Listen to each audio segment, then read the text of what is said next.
Assalamualaikum warahmatullahi wabarakatuh. Sampurasun. Pada kesempatan ini saya ingin menyampaikan beberapa pertanyaan-pertanyaan dari saudara-saudara yang belum paham. Makanya tentang kejadian hari Jumat tanggal 3 Juli itu kami bersama-sama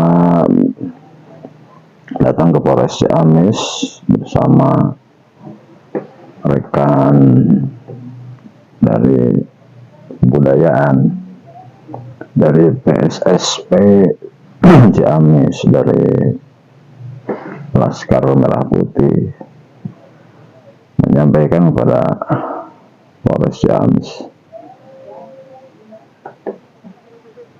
tentang keberatan kami akan datangnya Habib Bahar Smith yang akan mengisi acara katanya di Marembe waktu itu. Dan baru kami keluar dari Polres, di luar sudah banyak saudara kami. Atas Pak,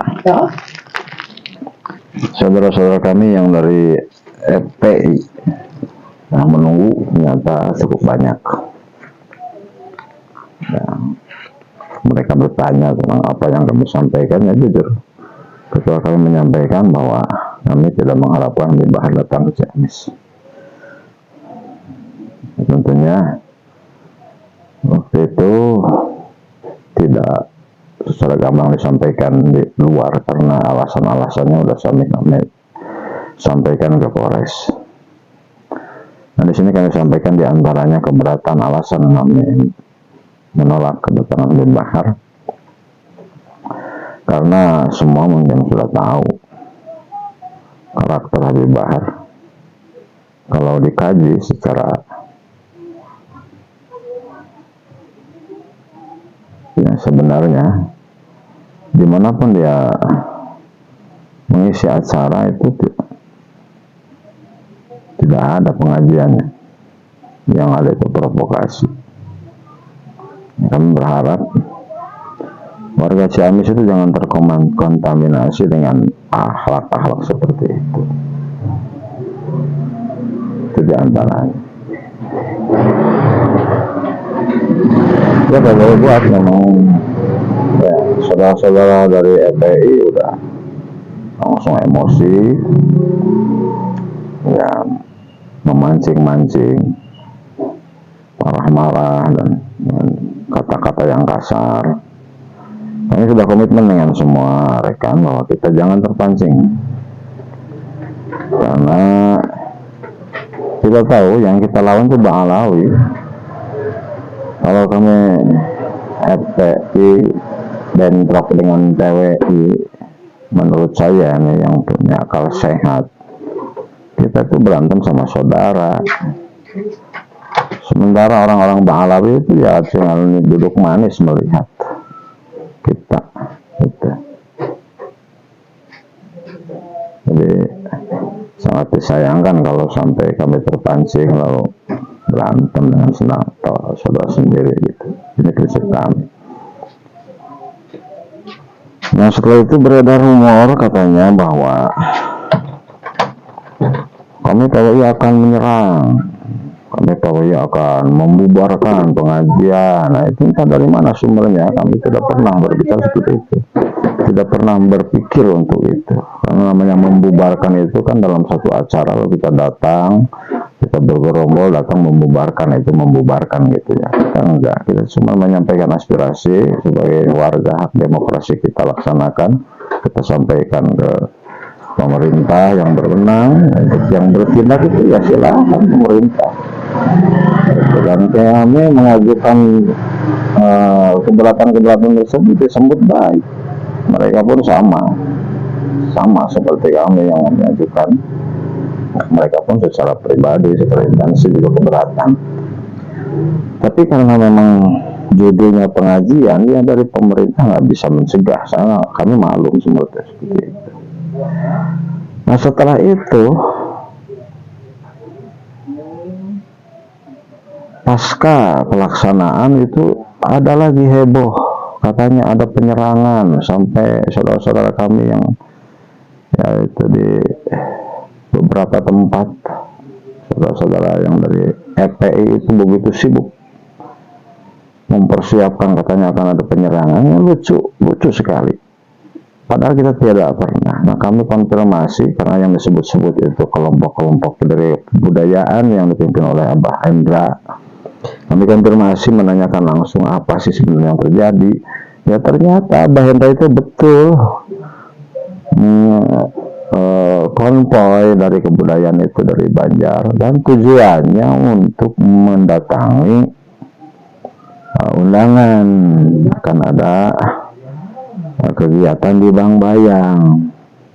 Tapi karena pemikiran orang FPI sudah kotor, disangkanya orang PWI mau nyerang. Kami cuma duduk manis, kami senyum. Ini luar biasa, begitu sibuknya mempersiapkan, padahal yang sebenarnya itu saudara-saudara kami dari kebudayaan itu akan menghadiri kegiatan di Bangbayang, begitu. Nah, itu. Nah terus alasannya kenapa kok kami ngotot melawan Mbak Alawi gitu lah. Jadi gini ya saudaraku, kalau berbicara tentang nasab sudah selesai sebetulnya, karena orang Balawi sudah mentok, nggak bisa ngasih dalil untuk membuktikan bahwa mereka itu keturunan Nabi Sallallahu Alaihi Wasallam. Sudah mentok, sudah selesai sebetulnya. Tapi kami yang merasa ingin harus terus bersuara itu karena kesesatan mereka. Ini yang sedikit aja, yang nampak aja. Mudah-mudahan ini jadi bahan renungan bagi saudara-saudara kami, dari para kiai, para ustadz, para jengan yang masih terus saja membela Abah Alawi gitu ya. Coba kita renungkan. Rukun Islam yang kami tahu itu kan 5. Mereka mengatakan harus 6. Yang ke-6 cinta habaib, cinta tarim. Kalau tidak cinta habaib, cinta tarim, sholatnya nggak diterima, ibadahnya nggak diterima, itu kan penyesatan. Harusnya para ustadz itu yang mengajarkan, para kiai udah lebih paham itu. Kok kenapa mereka masih percaya gitu? Karena Al-Quran, inna akramakum indallahi atqakum, yang mulia di hadapan Allah itu yang paling takwa.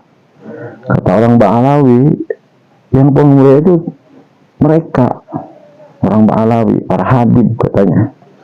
Sampai satu orang habib tukang maksiat, nggak pernah sholat, nggak pernah zakat, tukang zina, tukang mabok, katanya lebih mulia daripada 70 para kiai yang alim. Ini kan penyesatan. Harusnya ulama-ulama kita paham. Itulah. Terus yang saya tahu, kata para kiai, para ajengan juga yang membaca, khususiyat yang disampaikan oleh Allah diberikan kepada Nabi kita Muhammad SAW, itu salah satunya Isra Mi'raj. Dalam Al-Quran bi'abdihi, bukan bi'ibadihi, artinya menandakan hanya satu orang saja yang diberikan keistimewaan. Lalu muncul, kata Ba'alawi, ada Pakih Muqaddam, leluhur mereka mengatakan 70 kali Isra Mi'raj ketemu dengan Allah. Katanya, kata kiai yang mengkaji, kata ulama, kalau orang percaya ada orang ngaku pernah Mi'raj, atau yang mempercayai ada orang Mi'raj, kufur hukumnya. Katanya, kata para ulama seperti itu. Tapi kenapa para kiai, para jengan yang ahli ngaji kok masih percaya sama Mbak Alawi? Heran nggak? Ini kami ingin mengingatkan hal itu aja. Belum lagi alasan-alasan yang bertentangan dengan syariat, itu banyak. Sampai mengatakan kami Mbak Alawi merupakan panitia di mahsyar nanti. Kacau. Kalau tidak malu, katanya, kami akan padamkan api jahanam dengan kelingking kami. Bukan itu penyesatan, pembodohan. Maaf ini. Tolong para ulama, para kiai bersadarlah, sadarlah, istighfar. Silahkan anta orang FPI memusuhi kami, silahkan. Tapi satu saat kebenaran akan terungkap. Kami tidak akan pernah gentar walaupun ada ancaman dari mana-mana. Tidak pernah gentar. Renungkan aja, renungkan dengan hati, dengan kebeningan, dengan basiroh, jangan pakai basor. Saudara-saudara kami yang katanya ustaz, ulama, punya jemaah begitu banyak, kok bisa tertipu seperti itu? Itu aja. Ini kata-kata kami dari PWI, khususnya untuk warga Ciamis yang mungkin melihat tayangan kami ini. Silahkan renungkan, dan kalau kami tidak melawan waktu di depan Polres, bukan artinya kami pengecut, tidak. Hanya kami memegang satu hal. Kata Rasulullah, orang yang hebat itu bukan orang yang gagah, bukan orang yang jago gelut, bukan orang yang tukang pukul. Orang yang hebat itu yang mampu menahan nafsu. Itu. Para wali songo mengajarkan seperti itu. Kalau ajaran Habib Aidit betul mengajarkan asah golok, asah parang, ya silakan. Apakah mau pilih ajaran para wali songo atau akan meneruskan ajaran-ajaran Habib Aidit? Pilihan ada di depan Anda, ada di dalam benak Anda. Dan kami hanya mengingatkan warga Ciamis, khususnya untuk warga Ciamis, saudara-saudara kami yang kami sayangi, kami cintai, istighfarlah, bertobatlah dari sekarang. Sudahlah, Bang Alawi itu siapa sih? Mereka bukan, jelas-jelas bukan turunan Nabi. Jelas-jelas ingin merongrong negara kita, ingin merebut kedaulatan kita. Kurang bukti apa lagi? Terima kasih. Jangan sampai anda ini termasuk orang yang khatama ala qulubihim. Na'udzubillahi min dzalik. Kesempatan masih terbuka, silakan bertobat, nggak usah malu, nggak usah gengsi. Ikuti kata hati yang sebenarnya. Itu aja. Mudah-mudahan bermanfaat. Dan kepada yang belum puas atau bagaimana, silakan mari. Siap kami duduk bareng untuk bermusyawarah, dan kita jangan mau diadu domba, gitu. Jangan sok-sokan lah. Kita sok-sokan membela yang salah, malu sama Allah. Di dunia ini nggak ada orang hebat, nggak ada orang gagah, nggak ada. Hebat gagah itu hanya milik Allah Subhanahu Wa Taala, itu saja. Assalamualaikum warahmatullahi wabarakatuh.